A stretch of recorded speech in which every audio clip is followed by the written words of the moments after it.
Welcome to Canada's podcast. Hello, I'm Mario Toneguzzi, Managing Editor of Canada's Podcast.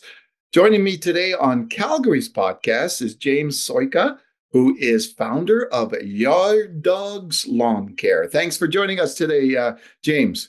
Thanks so much for having me on, Mario. I'm really looking forward to speaking with you. All right, let's talk about yard dogs and tell me how. Well, first of all, what it is and what you do. Well, absolutely. So we are a residential company here in Calgary that focuses on residential lawns, doing fertilizer and weed control services. So we help homeowners achieve green, healthy, and weed-free lawn. We've going into our decade of business, so that's very exciting. It's been 10 very fun and very exciting years. And we operate this upcoming year for 2024. We'll have 17 trucks on the road and taking care of all of Calgary and area. So tell me how you started this. Well, it was after the first year of university. I went to the Haskins School of Business here and finished my course. I saw my tuition bill and said, crap, I got to do something about this sort of thing there too.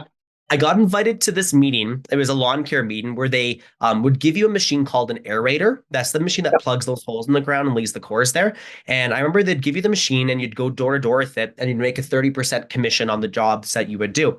And I remember thinking, if I'm doing all the sales and marketing and I'm doing all of the work, I kind of would like 100% commission. The only thing stopping me from doing that is buying this machine, which was worth about $3,000 at the time.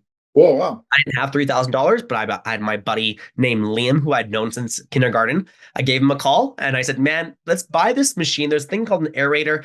I don't know exactly what it does, but I know people will pay about $50 a house and we'll go door to door. It'll be an overnight success and we'll have a great time.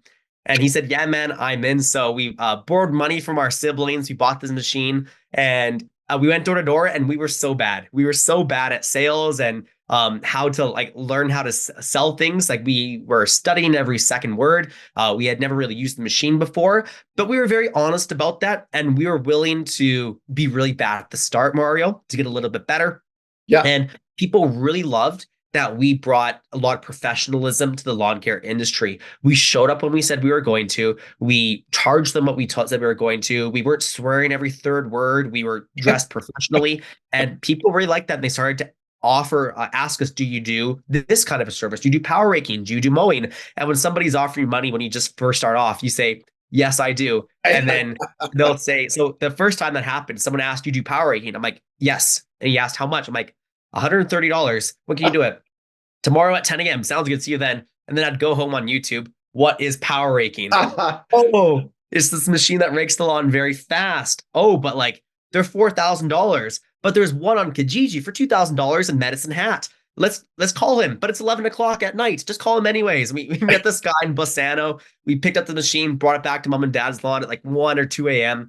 Did a trial run. Was at the guy's house the next day to do that job there. So that's how we started. But it got a little bit out of hand. We were saying yes to way too many services at the start. But what was good about that is we started to learn about what we're good at, what we're not good at, what's profitable, what's not profitable, and what has the most demand. And we decided after about 4 years to really go all in on a niche for us, which was fertilizer and weed control aeration services. So like I said, making lawns green, healthy, and weed-free. And then 5 years from there, we've been going all in on those services. And like I said, we now have 17 trucks on the road for the 2024 season, and we'll be taking care of close to 6,000 lawns or 6,000 homes this upcoming year. How many employees do you have? There'll be 24 of us. Wow. There'll be 24 of us for this spring. So 17 of those people will be technicians in the field. Then there's their service managers and operations manager. And then in the office, there's myself and Liam, as well as a couple customer service representatives and a couple sales reps as well. And are you solely in Calgary? We're just in Calgary, but we do the areas as well. So Airdrie, Chestermere, Okotoks, Cochrane. Okay, super. Actually, just backtrack for a second. What were you taking at university? I was taking business there, and Liam did engineering at U of S. Yeah, did you go through it with a business degree and all that? I did finish it the 4 years there. I gotta say though, you learn so much more doing it. So doing Yard Dogs, that was my MBA. That was my master's program. Doing school was great. I wouldn't say it was needed though. It was doing business. It was the best way to learn business. Join our thriving community of like-minded individuals who share a passion for success and innovation. CanadasPodcast.com. Subscribe now. Yeah, it's funny you mentioned that because I have always said that to people about myself and my career, right? And as a journalist, so I went for 4 years at university at Carleton, and but man, that first few months, even when I went to my first job was in Nelson, BC, I learned more in those first few months than I did in 4 years of university. Right? It's amazing. Absolutely.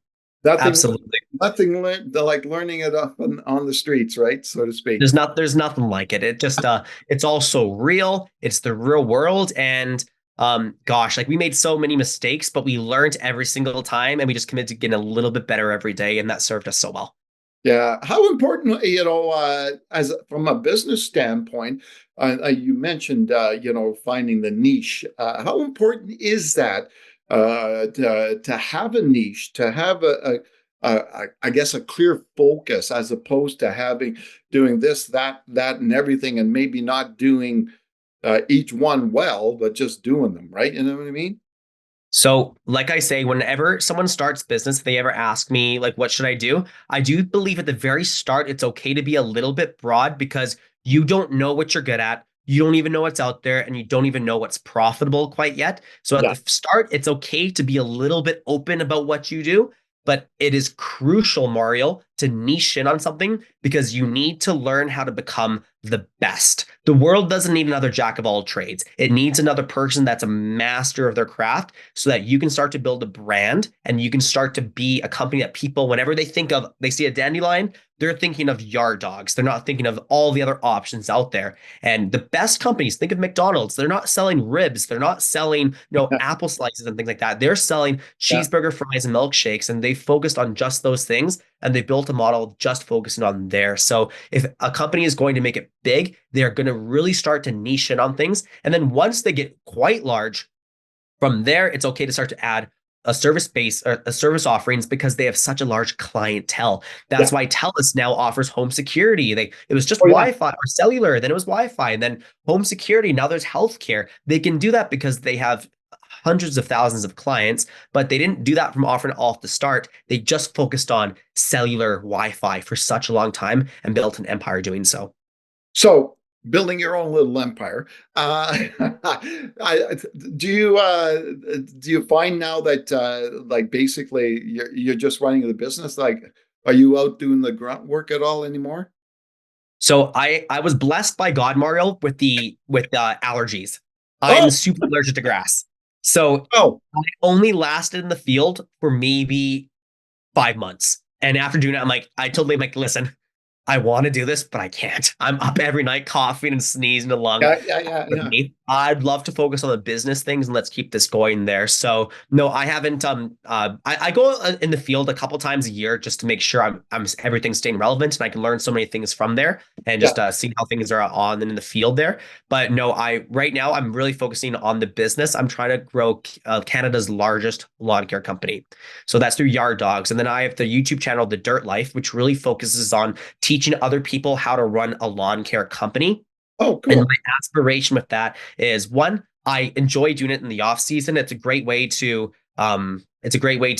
spend some time in the winter when, of course, it's minus 30 Celsius outside. But I would love to actually build a network of and elevate our industry to focus on maybe acquiring some other companies in different cities as ours as we grow. But also, I really enjoy talking. My favorite part about this industry are the people.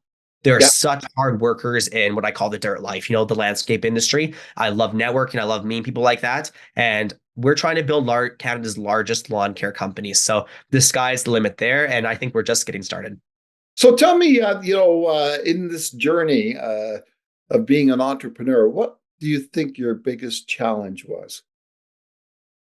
That's a great question. And the biggest challenge is sometimes I think the whole entrepreneurial journey is a roller coaster. That people would describe it that way. And it's sometimes you're doing things and the hardest part is wondering, is this actually worthwhile? Am I wasting my time doing this right now? Yeah. Now, what's great about being an entrepreneur is that everything you do is building a business that you own. Therefore, the upside is so large. But there are so many times where that voice in the back of your head is You're doubting what you're doing. Does this even matter? Is this relevant? Should I have just gotten a job? Is this going to work? Yeah.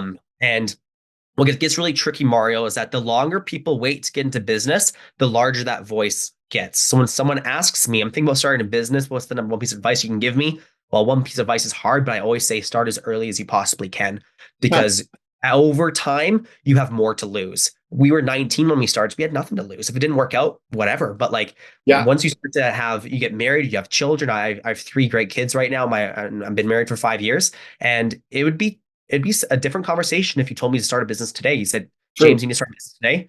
I'd be a lot more scared, because I need to, my wife and I, she stays at home and she takes care of our children. That's the life that we really want to keep thriving in. But it'd be scary. So starting early is important, because when you're doing things, you have your dealt and you do make a ton of mistakes. We've been in business for 10 years, but I say the first 5 years was just another university degree. We were making a ton of mistakes, learning as we're going, committed to being great. But to be good, you have to be bad, and then you become fair, then you become okay, and then you can really start to excel at something. So you got to get going. Discover the latest trends, strategies, and success stories in the ever-evolving world of business. CanadasPodcast.com. Subscribe now. And starting early too, you're more willing to take risks, right? Absolutely. As you just said, now you've got you've got family and all that stuff, a house and whatever, right? Taking risk. Exactly. And never take a risk that it could put you bankrupt, but take a risk that scares you, because it's important. If it doesn't scare you, the question is it really a risk? Then there has to be a little bit of potential for it to go bad if it's going to have a return on it. So you got to be mindful. You got to really know how to weigh pros and cons and ask yourself, if this doesn't work out, will I be okay? And if the answer is yes, do it. Do it. And no matter what, Mario, as long as you learn and you don't give up, you can't lose. Yeah. You only lose when you quit. But if you keep going and you make mistakes along the way, but you don't give up, even if it went bad, you've learned something and you've actually gotten more ahead. Yeah, that's true. Yeah. So, before you got onto this path, what did you think you were going to end up doing for your life and your career? Yeah, I was really looking into going into the financial planning industry. Oh yeah, my mom's done that for a while, and I really like doing that. I liked the idea of growing wealth, not only for myself but doing it for others and building a career from there. That's during university. That's what I thought I was going to do. But both my parents were entrepreneurs at the end of the day, and I remember thinking, no matter what I was going to do, is going to be entrepreneurial. That was in my house. Most families, it's normal to get a job. In my house, I thought it was normal to start a business. I didn't even really think of another way there too. And I didn't know what I would do, but I knew for sure that I was going to start a business. And I knew for sure I would not give up. I would keep doing whatever it took to make something work. It doesn't matter what it was. It's not necessarily lawn care that I'm passionate about, but I'm passionate about the entrepreneurial journey. Yeah. What do you think, speaking of your parents, what do you think you learned from them? My parents? Oh, gosh. Well, I'll talk about each one of them individually. If there's one thing I've learned from my dad, it is never give up. I remember my dad, he worked, there's a period in life where he was working at the office. There's a period of life when he was working at home. And I remember when I'd wake up in the morning, my dad was on the phone making calls. And in the evening, he was making calls and on the phone and in meetings and stuff. And I remember my dad had some businesses that were success. My dad had some businesses that didn't work out. And I remember he never gave up. And I remember I learned my work ethic for sure came from my dad. And what I learned from my mom for sure was definitely the people side of things, how to be very empathetic with people, how to definitely build a relationship, and how to focus on people and attack problems, not people, when adversity does come your way. I think that combination of work ethic and ways to work with people. Because as an entrepreneur, I don't believe you're meant to just be building yourself a job. And so many of us sometimes build ourselves a job and they're doing it all yourselves. I believe an entrepreneur solves a problem by finding people to solve the problem, building a team. I am not the best lawn care technician. I am not the best customer service rep. Accounting is not my strong suit, all these things. But as an entrepreneur, I'm looking for people to be on my team to do that. I'm looking for people that are better than me. And I don't want to be the hero. I want to find people and make them the hero of Yard Dogs. Yeah, exactly. Now, in the journey of being an entrepreneur, were there any, I guess, examples or role models or mentors that you saw out there, not necessarily on a personal level, but people you see out there in the business world? Absolutely. So, Mario, here's a huge business hack. If you're in any industry, doesn't matter the industry, one of the best things to do, because this is one of the best things that we did, was to one, find a mentor, and two, find a peer group. So let me talk about each one of those individually. For mentorship, what we did is that I would go on YouTube all the time. I'd go on LinkedIn and I'd find people that have done what I'm trying to do. I'm looking for people that have built lawn care empires. And I found several of them and I would cold call them. And I'd say, hi there, my name is James and we've never met before. I'm actually in Canada running a lawn care company too. I've been watching your videos on YouTube and I'm inspired by what you're doing. I would kill for an hour of your time or a morning of your time just to meet you and learn your story. And what's really cool about entrepreneurs, especially ones that have made it, they are so generous with their time that inevitably almost all of them said, yes, sure, Wow. sounds great. And I wouldn't count the cost. I would buy a plane ticket and I'd fly to them. They're usually in the US, is what I found in our case, because if you're too close to somebody, if I'm talking to the owner of a lawn care in Calgary, they might not share all the secrets with me because I'm competing with them. But if they're in Ohio, if they're in Texas, if they're anywhere in the States, they can spill all the beans because they have nothing to lose and they just want to sort of pay it forward. So Yeah. I'd go there, meet them, and I would come very prepared. I'd have all my questions ready and I'd ask every single question I can do. And that morning saved me decades of mistakes. And I would do that mentor after mentor. And some of them I would actually engage in more formal mentor-mentee relationship where we'd do a call every 2 weeks for an hour and things like that. That fast tracked the path so quickly. So that in the next 5 years, we could add 17 trucks to our fleet. The second thing I mentioned was peer groups. So peer groups is sort of like mentorship, but more as a collective. I'm finding 4 to 5 other people that are in a similar business to mine. It doesn't have to be the same industry, but the closer it can be to your industry, the better, because it can be more relevant. And we all meet twice a year. In fact, in 2 days from now, I'm going to fly to Florida because I'm meeting with my peer group that I'm in. And we meet twice a year. And we're just sit down. We're going to say all of our wins and losses of the year. Then we're going to spill all the secrets that have worked for us. And because we're not in each other's competing areas, we have nothing to do but gain from these kind of conversations. True. And we elevate each other's games. And you are that average of the 5 people you hang around. Those people, they all have larger businesses than I do. So I take away so much from those conversations and I give as much as I can to them as well. Canada's podcast is your gateway to success in the world of entrepreneurship. Start listening today. CanadasPodcast.com. Subscribe now. Excellent. Great. Now, James, obviously you're quite busy with the business, and you're also quite busy with family life and 3 young kids. What do you do, like personally, to relax and maybe just chill out? Well, exercise is very important for me. I try to go to the gym, I don't know, 4 times a week. I enjoy playing golf in the spring and summer when I have time. Because I have young kids in a business, the only time that works is going at the crack of dawn. So those 6 a.m. tee times are definitely hit up by myself a lot of the time. Because golf is a fantastic game. But you know what? I'm also a man of faith. I really find a lot of graces, and my anxiety is relieved by the fact that I believe in God, and I believe that we are building a kingdom on earth. So like putting my faith in God, like that saying that people say often is very true, where I pray like everything depends on God, but I work like everything depends on me. That's very important. That takes away so much anxiety from me because I just know that at the end of the day, everything we're doing right now on earth, it doesn't really matter as long as we have our counting straight with the boss upstairs. I think that's important. But spending time with my wife and kids, I try to be home as much as I can. And I think I do have a pretty relaxed schedule. Like, yes, there's a time to work, but like, for example, we don't do snow removal. It's the wintertime right now, and I'm spending as much time as I can with my kids because I know sometimes in the spring and summer, I don't get to spend as much time with them, but being home, being present, I think is so important with them. So just being with my wife and kids, I find it extremely relaxing too. Okay. Hey, it's just something that crossed my mind, considering when we're taping this show, we're minus 30 outside and there's snow, et cetera. A lot of those lawn care businesses have the winter business, right? Yes. They do that. You've never done that? You don't want to do that? I did do it actually. So when we the first few years we were doing a ton of commercial snow removal, but it is a completely different business, Mario. And you have to think of it this way. I mentioned before, you have to go in all on a niche. The riches are in the niches, is a good saying, but you need to focus all in one thing. So we just focus on lawn care in those spring, summer, fall months. And in the winter, we're taking time to relax, be with our family, and plan next season. Because you need it, you don't want to burn out. You have to be very careful. The burnout's a very real thing. Yeah. Now, we used to do snow removal, and we always promise ourselves we'll do snow removal for as long as we can until we can afford not to. And one of my mentors taught me like snow removal is a distraction for your business.